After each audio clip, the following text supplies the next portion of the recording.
अब we are here to stay.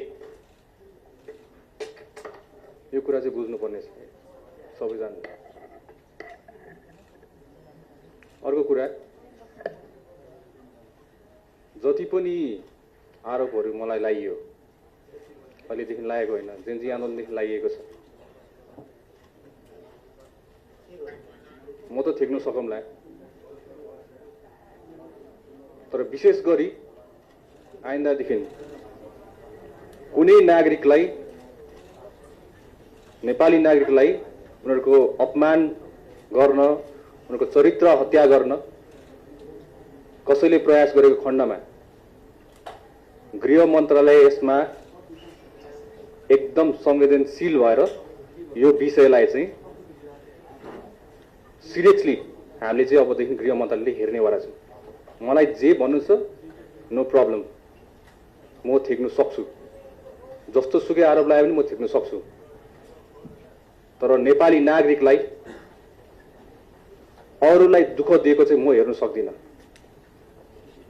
विशेष गरी हाम्रो चेलीहरूलाई, नेपालकी छोरीहरूलाई जुन तरिकाले उहाँहरूको चरित्र हत्या गरिन्छ त्यसमा गृह मन्त्रालय एकदम सिरियस हुन्छ। सो आइन्दादेखि यस्तो हाम्रो समाजमा यस्तो खालको प्रवृत्ति नरहोस्। जति अट्याक गर्नु छ बरु मलाई नै अट्याक गर्नु होला, नो प्रब्लम। तथ्यको आधारमा हुनु पर्यो, तोडमोड गर्नु भएन। र मिडिया ट्रायलको नाममा कसैले आत्महत्या गर्नु नपरोस् हाम्रो देशमा आइन्दादेखि।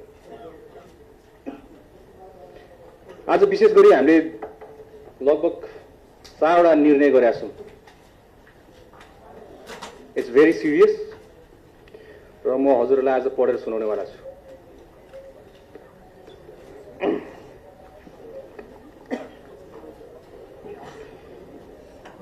जेनजी आन्दोलनसँग सम्बन्धित घटनामा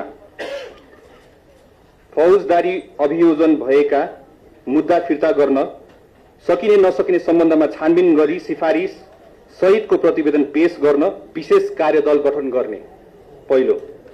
दोस्रो,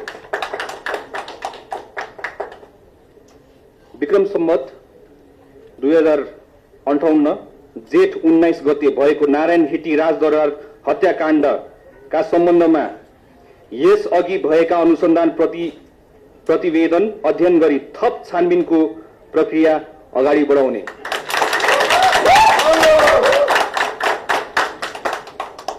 गृह मन्त्रालय र सुरक्षा निकायबाट संवेदनशील सूचना चुहावटको घटना हुन नदिन सूक्ष्म निगरानी गरी कारबाही गर्न सुरक्षा निकायमा sensitive information vigilance team SIVT गठन गर्ने।